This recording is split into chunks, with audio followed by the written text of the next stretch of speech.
elect? Look, we had a good relationship, a very solid relationship with the first Trump administration.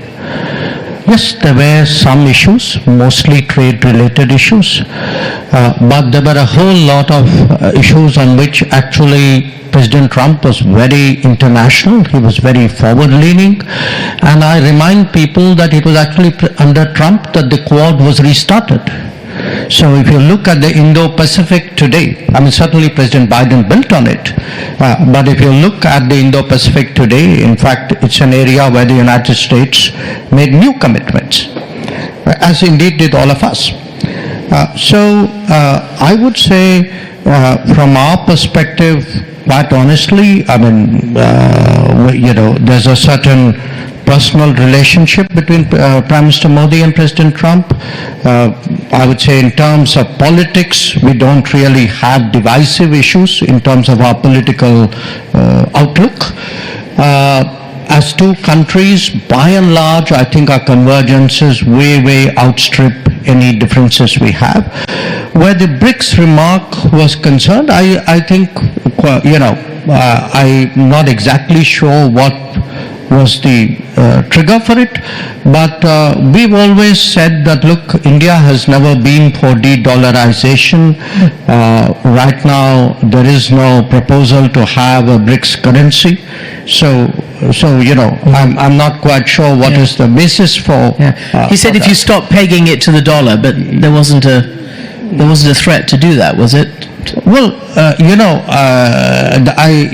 the BRICS do discuss financial transactions, but certainly where India, I mean, the BRICS doesn't, each country doesn't have an identical position on this. But where India is concerned, certainly, I mean, look, the United States is our largest trade partner, and we have no interest in weakening the dollar at all. But I just want to make one remark on come back to the Middle East. The core issue undoubtedly is Palestine and Israel's relationship. How do they reach a modus vivendi?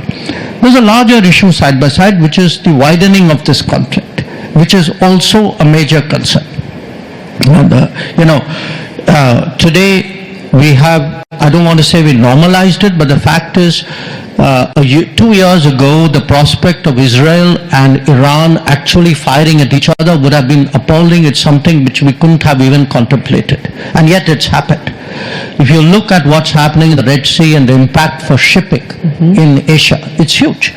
So I think, there are different sort of challenges, layers of them.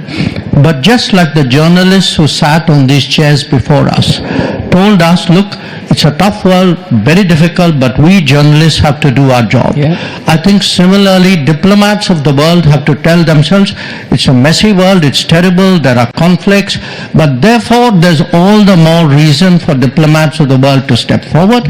And that era, which we saw in the 60s and 70s, which is either the Security Council managed it, or a few countries, mostly the major powers did it. I think that era is behind us.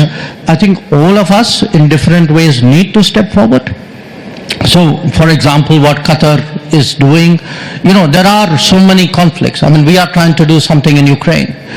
We see Myanmar as almost a kind of a forgotten conflict, where there's an approach like, let's not invite them and the problem will solve itself. So I think there is a greater case for more vigorous diplomacy, for more innovative diplomacy, for a more participative diplomacy, and I think more countries need to have the boldness to bite that bullet.